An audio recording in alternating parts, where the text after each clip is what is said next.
ನಾರಾಯಣಾಚಾರ್ಯ, ಶ್ಯಾಮ ಭಟ್ರೆ, ನಾವಿಂದು ಹೊರಟು ಇನ್ನು 2 ಅಥವಾ 3 ದಿನಗಳಲ್ಲಿ ಹಿಂದಿರುಗುತ್ತೀವಿ.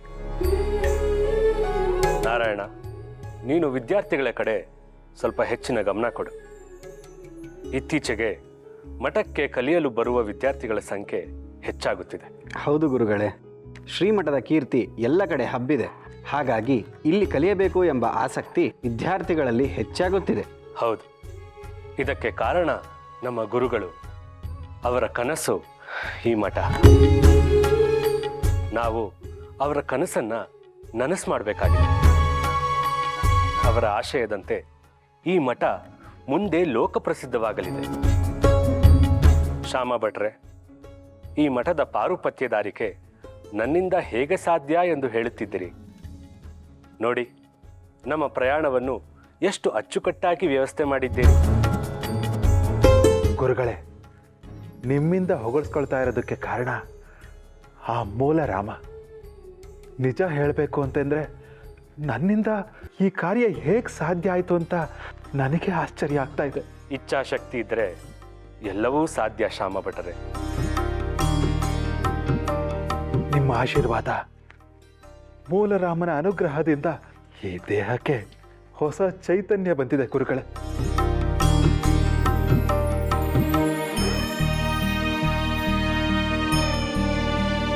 ಭೋಗೇಂದ್ರ, ನಾವು ಸಂಚಾರಕ್ಕೆ ಹೊರಟಿದ್ದೇವೆ.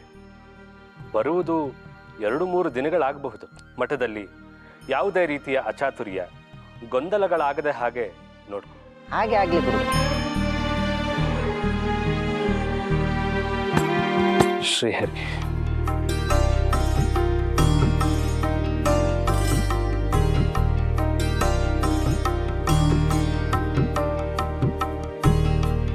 ಮೂಲರಾಮೋ ವಿಜಯತೆ.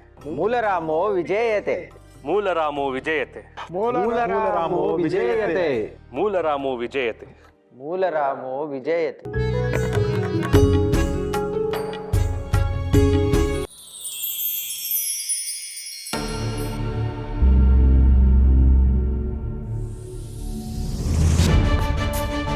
ಅಲ್ಲ ಭೋಗೇಂದ್ರಾಚಾರ್ಯ, ಗುರುಗಳ ಬಳಿಗೆ ಮಹಾರಾಜರು ಬರ್ತಾ ಇರೋದು ಅವರಿಗಿರೋ ಜಲೋದರ ದೋಷದ ಪರಿಹಾರಕ್ಕೆ. ಗುರುಗಳೇ ಇಲ್ಲ ಅಂದಮೇಲೆ ರಾಜರು ಹೇಗೆ ಬರ್ತಾರೆ? ಗುರುಗಳು ಇಲ್ಲ ಅನ್ನೋದು ಮಹಾರಾಜರ ಪತ್ರವನ್ನ ಪಾರುಪತ್ತೆದಾರರಿಗೆ ತಲುಪಿಸಿದ ನಿಮಗ್ ಗೊತ್ತು, ಮತ್ತೆ ನನಗ್ ಗೊತ್ತು. ಆದ್ರೆ ಮಹಾರಾಜರಿಗೆ ಗೊತ್ತಿಲ್ಲ ಅಲ್ವೇ? ಗೊತ್ತಿಲ್ಲ. ಗುರುಗಳು ಸಂಚಾರ ಹೊರಟಿರೋ ವಿಷಯವನ್ನ ಪಾರುಪತ್ತೆದಾರರು ನಿಮಗೆ ಹೇಳೇ ಇಲ್ಲ. ನೀವು ಕೊಟ್ಟ ಪತ್ರಕ್ಕೆ ಉತ್ತರವಾಗಿ ಅದೇ ಪತ್ರದಲ್ಲಿ ಆಗಬಹುದು, ಕರೆದುಕೊಂಡು ಬನ್ನಿ ಅಂತ ಪಾರುಪತ್ತೆದಾರರು ಸಹಿ ಮಾಡಿಕೊಟ್ಟಿದ್ದಾರೆ ಅಂದ್ಕೊಳ್ಳಿ. ಅಂದ್ಕೊಳ್ಳೋದು ಹೇಗೆ? ಅವರ ಸಹಿ ಇರಬೇಕಲ್ವಾ? ಇದರಲ್ಲಿ ಇದೆಯಲ್ಲ, ಯಾರು ಮಾಡಿದ್ದು? ಕಾಣದ ಕೈಗಳು. ಓಹೋ, ಆದರೂ ಭೋಗೇಂದ್ರಾಚಾರ್ಯ, ನಿಮ್ಮ ಮಾತು ಕೇಳಿದ್ರೆ ನನ್ನ ಶಿರಚ್ಛೇದನ ಆಗುತ್ತೆ ಅಷ್ಟೇ. ಗುರುಗಳಿಲ್ಲದೆ ಅವರ ದೋಷ ನಿವಾರಣೆ ಆಗೋದಾದರೂ ಹೇಗೆ? ಗುರುಗಳು ಇಲ್ಲ ಅಂತ ಗೊತ್ತಾಗಿಯೂ ಸುಳ್ಳು ಹೇಳಿದ್ದಾರೆ ಅಂತ ಗೊತ್ತಾದ್ರೆ ನಾನು ಬದುಕೋದುಂಟೆ. ಪ್ರತಿನಿಧಿಗಳೇ, ನೀವು ಹೆದರೋ ಅಗತ್ಯ ಇಲ್ಲ. ನಮ್ಮಲ್ಲಿ ನಾರಾಯಣಾಚಾರ್ಯರೆಂಬ ಪಂಡಿತರಿದ್ದಾರೆ. ಅವರು ಮಹಾರಾಜರ ದೋಷ ಪರಿಹಾರವನ್ನ ನೀರು ಕುಡಿದಷ್ಟೇ ಸುಲಭವಾಗಿ ಮಾಡ್ತಾರೆ. ಅವರು ಹೀಗೆ ಮಾಡಿದ್ದು ಗುರುಗಳು ತಿಳಿದ್ರೆ ಮಠದ ದಿಕ್ಕೇ ಬದಲಾಗುತ್ತೆ. ಅದರಿಂದ ನಾರಾಯಣಾಚಾರ್ಯರಿಗೆ ಮಾತ್ರ ಅಷ್ಟೇ ಅಲ್ಲ, ನನ್ನ ಭವಿಷ್ಯನೂ ಬದಲಾಗುತ್ತೆ. ನೀವೇನು ಚಿಂತೆ ಮಾಡಬೇಡಿ. ಈ ತಂತ್ರ ಫಲಿಸಿದ್ರೆ ನಿಮ್ಮನ್ನು ಬಂಗಾರದ ವರಹಗಳಲ್ಲಿ ತುಲಾಭಾರ ಮಾಡಿಸ್ತೀನಿ ರಾಜಪ್ರತಿನಿಧಿಗಳೇ. ನಿಜವೇ? ಸಂಶಯವೇ ಬೇಡ. ಹಾಗಾದ್ರೆ ನಿಮ್ಮ ಕೆಲಸ ಆಯ್ತು ಅಂತ ಅಂದ್ಕೊಳ್ಳಿ.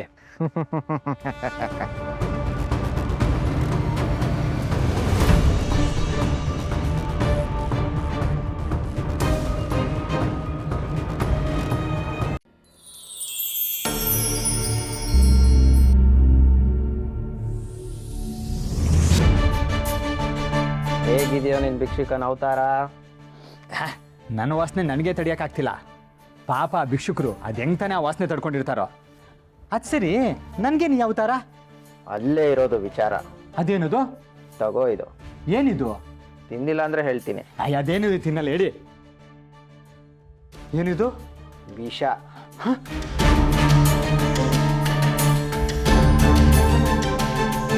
ಯಾವುದೋ ಜ್ಞಾನದಲ್ಲಿ ಮರೆತು ತಿಂಡಿ ಗಿಂಡಿ ಅಂತ ತಿನ್ಬಿಟ್ಟಿಯ.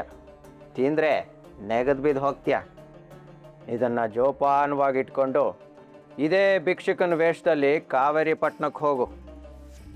ಅಲ್ಲಿ ವಿದ್ಯಾಪೀಠ ಇದೆ.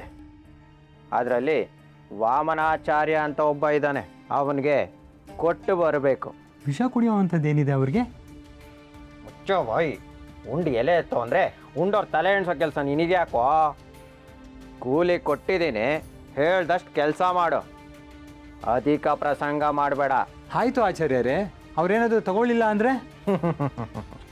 ನೀನು ಹೋಗಿ ಭವತಿ ಭಿಕ್ಷಾಂದೇಹಿ ಅಂತ ಕೂಗು, ಅವನು ಬರ್ತಾನೆ. ಆಮೇಲೆ ಭೋಗೇಂದ್ರರಿಂದ ಸುದ್ದಿ ಬಂದಿದೆ ಅಂತ ಹೇಳು. ಆಗ ಅವನಿಗೆಲ್ಲ ಅರ್ಥ ಆಗತ್ತೆ. ಇದನ್ನು ಕೊಟ್ಟು ಹಿಂದೆ ತಿರುಗಿ ನೋಡದೆ ಬಂದ್ಬಿಡು. ಅವನ್ನ ಬಿಟ್ಟು ಬೇರೆ ಯಾರೇ ಬಂದರೂ ಕೊಡಬೇಡ. ಅರ್ಥ ಆಯ್ತಾ? ಅರ್ಥ ಆಯ್ತು ಆಚಾರ್ಯರೇ. ಏನಂತ್ಯ ಹೇಳೋ? ಭವತಿ ಭಿಕ್ಷಾಂದೇಹಿ, ಭವತಿ ಭಿಕ್ಷಾಂದೇಹಿ, ಭವತಿ ಭಿಕ್ಷಾಂದೇಹಿ.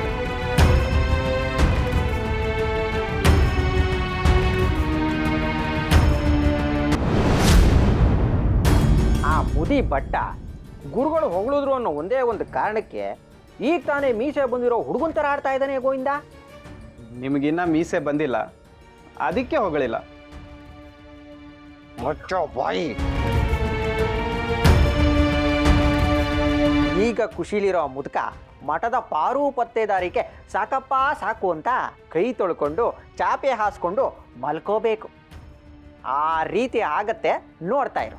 ಹೇಗೆ? ಹೀಗೆ. ಓಹೋಹೋ, ಬರಬೇಕು ಬರಬೇಕು. ಮಧುರೈ ಸಂಸ್ಥಾನದಿಂದ ರಾಜಪ್ರತಿನಿಧಿಗಳು. ಶಿಷ್ಯ, ಹೋಗಿ ಶ್ಯಾಮ್ ಭಟ್ರಿಗೆ ಮಧುರೈ ಸಂಸ್ಥಾನದಿಂದ ರಾಜಪ್ರತಿನಿಧಿಗಳು ಬಂದಿದ್ದಾರೆ ಅಂತ ಹೇಳಿ ಹುಷಾರಾಗಿ ಕೈ ಹಿಡ್ಕೊಂಡು ಕರ್ಕೊಂಬಪ್ಪ.